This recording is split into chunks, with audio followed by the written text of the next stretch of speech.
देखिए दूरी सूत्र की बात बता रहे हैं। तो दूरी सूत्र देखिए ये आपका निर्देशांक ज्यामिति का चैप्टर है, जिसे अपने निर्देशांक ज्यामिति में पढ़ चुके हैं कि ये पूरा मान लीजिए आपका लंबाई है, इसको हम लोग दो भागों में बांटते हैं, जिससे इस लाइन को हमको दूरी सूत्र निकालना है पी क्यू का।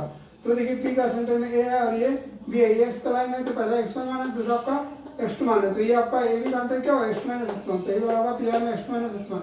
इसी तरह ये आपका पूरा y2 मान लिए यहाँ से d तक और यहाँ से मान लिए y1, तो ये जो डिस्टेंस हुआ ये कितना हुआ y2 माइनस y1, ये जो दूरी हुआ।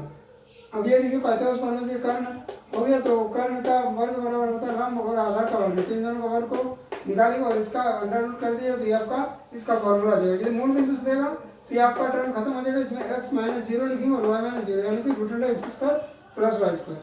तो इस आधार पर इसका निकाल देंगे। देखिए दूरी सूत्र कैसे बनाया जाता है, तो ये आपका फॉर्मूला, जिस फॉर्मूला का आधार बनाएंगे सिर्फ इसको इतना ध्यान रखना है कि पहले का x1 मानेंगे तो आधार y1, फिर इसी तरह x2 और y2, और ये फॉर्मूला को लगा देना है। x2 की जगह जैसे यहाँ पर 4 है और यहाँ पर x1 की जगह आपका